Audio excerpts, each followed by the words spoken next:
Salut à tous, ici Adrien D. Aujourd'hui on est le jeudi 27 juin 2019. J'enregistre cette vidéo 2 petites journées avant sa publication. Et si vous regardez cette vidéo forcément le jour J, donc jeudi 27, vous savez que la France est en alerte canicule. À Dijon, il fait super chaud, il est annoncé 39 degrés avec des ressentis jusqu'à 48 degrés. Oh, ce truc de dingue! Et donc forcément, qui dit chaleur dit température, qui dit pour se rafraîchir dit ventilateur, et qui dit température et ventilateur me dit une idée pour faire une vidéo. Et je vais vous montrer ici sous Linux comment on fait pour tadada, sur notre système Linux, savoir à quelle température sont les composants, processeur, carte mère, carte graphique, et voir éventuellement plein d'informations sur ces capteurs de température, de ventilateur ou de voltage si la carte mère le permet. Donc à gauche vous avez le Dell. Donc bien sûr ça marche pas sur des machines virtuelles, hein. Ce que je vous montre ici, il faut vraiment du matériel. Donc là à gauche j'ai le fameux, vous savez, le fameux Dell Optiplex 780 que vous avez vu dans la récente vidéo, le comparatif Windows Linux.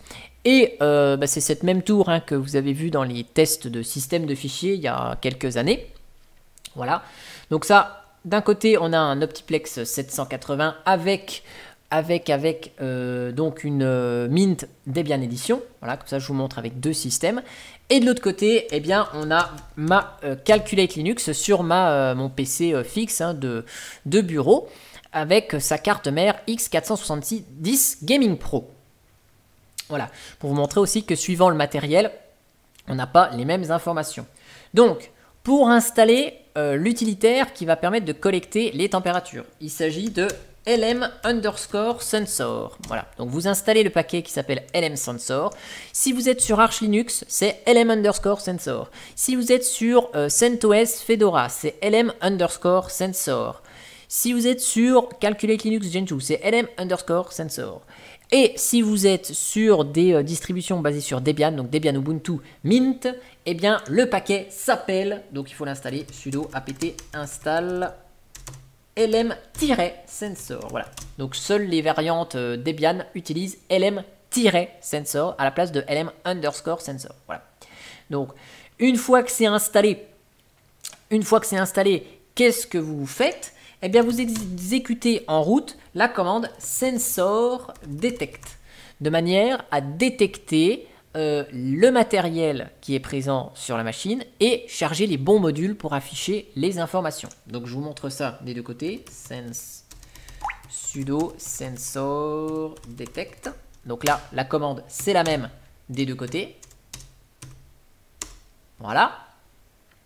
Donc, ici, vous voyez, on a donc sur mon PC fixe, hein, il détecte le système, la carte mère, voilà, donc X470 Gaming Pro, le noyau utilisé et le processeur AMD Ryzen 5 2600X. De l'autre côté, on a notre Dell 780 avec sa carte mère intégrée, le noyau de la Debian et le processeur Intel Core 2 Duo à 3 GHz. Voilà.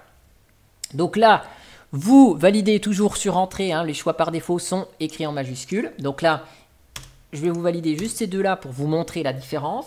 Donc vous voyez ici, il va vérifier le matériel qui est utilisé. Voilà, il va tester donc les différents processeurs ici, processeur, CPU. Et donc vous voyez ici, top, il s'arrête sur de l'Intel, hein, puisque dans le Dell, on a de l'Intel. Et donc il va charger le driver Core Temp automatiquement. De l'autre côté, hein, sur mon PC de bureau, j'ai un AMD Ryzen 5, donc ici il va charger le driver K10 Temp, voilà. Donc on voit ici success. Donc là vous validez à chaque fois. Donc là vous voyez il va chercher, il va vérifier s'il a des informations sur des trucs d'entrée-sortie. Voilà, il va vérifier s'il y a divers capteurs disponibles. Donc là je vais faire entrer partout. Voilà, et là je fais entrer partout. Et ensuite, une fois que c'est fait, eh bien, qu'est-ce que vous faites? Vous faites un sensor. Alors là, je vais faire un petit clear. Là, je vais faire un petit clear. Une fois que le matériel est détecté, vous faites sensor. Donc, pas besoin d'être root. Et donc, vous avez les informations que votre carte mère peut vous donner. Donc ici, sur le Dell, toute petite carte mère, c'est un tout petit modèle. Voilà, c'est la version super minuscule du Dell. Donc du coup, ici, j'ai pas de carte graphique dans cette machine. J'ai qu'une toute petite carte mère avec un CPU. Donc là, on n'a que les informations des deux cœurs du CPU. Donc ici, on voit que le CPU, la température qui est soi-disant élevée, c'est 76 degrés. Et la valeur critique, ça c'est la valeur à laquelle le CPU s'arrête, se met en sécurité, c'est 100 degrés. Et là, on a la valeur de la température du CPU au moment où j'ai lancé la commande. Donc ici, on voit que le Core 1 est à 33 degrés et le Core 2 est à 33 degrés Celsius. Voilà. Donc c'est pas très chaud en soi parce qu'il fait 27,6 dans la maison. Donc voilà, on est 5 degrés plus chaud que la maison. Voilà. Donc si votre PC il n'a pas trop d'informations, il vous donne en principe au moins ces valeurs-là. Et après, si vous avez un portable avec une carte graphique dédiée par exemple, ou que vous avez une carte mère qui coûte un petit peu plus cher, comme la mienne, la X470 Gaming Pro, dans laquelle vous avez connecté des ventilateurs, vous avez connecté une carte graphique en PCI par exemple, sensor, donc je lance ça sur ma machine, vous voyez, on a plein d'informations ici. Donc, on a même les informations de voltage de la carte mère, voilà. Donc ici, on sait que, voilà, on a des informations de voltage. Donc là, moi, je ne sais pas à quoi tout correspond ici. Voilà. Donc sur les 6 emplacements sur lesquels je peux connecter des ventilateurs, il y a 3 ventilateurs qui ont été connectés. On sait que le ventilateur qui est dans l'emplacement fan 2, il tourne à 170 tours minute. Le fan 3, au moment où j'ai lancé la commande, il tourne à 953 tours par minute. Et le fan 6, il tourne à 889 tours par minute.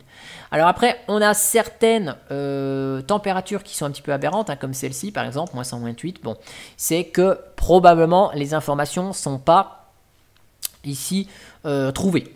Bon, c'est pas très grave en soi. Voilà, donc on a des infos ici sur le matériel. Donc ça, c'est peut-être la carte son, aux pour auxiliaire, je sais pas. CPU TIN, donc là c'est la température du CPU interne, voilà, ici. Donc là on a les informations ici, on a les informations donc sur le pilote AMD GPU, donc ça c'est la carte graphique, donc là on voit qu'elle est alimentée avec 1,4 V, voilà, 1,04 V, voilà, qu'elle consomme 13 watts, elle peut aller jusqu'à 46 watts, voilà, que la température de la carte graphique est de 43 degrés, avec pareil, la valeur critique. Donc là, cette valeur, elle est un petit peu erronée, parce que vous savez, moins 273,15 pour être très précis, c'est le 0 degré, Kelvin en Celsius, ça fait moins 273,15, voilà. Donc c'est pour ça que des fois on a des petites valeurs un peu aberrantes comme ça. Et ici, on a les informations sur le CPU, voilà, donc la température du processeur à l'intérieur. Voilà, donc on a les infos sur la carte mère, non, ça c'est peut-être la carte mère ici. Donc on peut savoir en gros à combien de degrés, combien il y a de degrés Celsius, quelle est la température des composants au moment où on lance la commande. On a des infos sur du voltage si on a vraiment une carte mère qui a toutes ces informations. Et on a aussi des informations sur la vitesse de rotation des ventilateurs. Et donc bien sûr, après, toutes ces données, on peut les mettre, donc c'est ce que j'ai utilisé ici, on peut les mettre dans notre conquis. Ici, donc vous voyez ici, si je relance sensor, voilà, par exemple là il me dit que mon ventilateur de carte graphique tourne à 1400 tours minute. C'est pourquoi hop, on peut après extraire ici. Donc voilà, vous faites sensor pipe grep fan 1, voilà, hop, vous avez l'info ici. Vous prenez après la dernière ligne, donc tail -1, voilà, hop, vous récupérez ça. Et après, vous faites vous faites tout ce que vous voulez, mais ouais, ça va pas être très élégant. Hop, donc on prend ici le délimiteur, tac, voilà, 2 points, et on prend le champ 1. Oui, avec cut, voilà, hop. Non, le champ 2, hop, voilà, et on a l'info ici, voilà, ici, ou alors on prend avec Hawk ou avec d'autres systèmes, voilà, et là on récupère après ce qu'on veut et on peut les intégrer dans le Conquis CF, la vidéo que je vous avais faite sur Conquis, voilà. Et ben en espérant que cette petite vidéo vous aura plu, vous a permis de découvrir cet utilitaire Sensor si vous ne le connaissiez pas.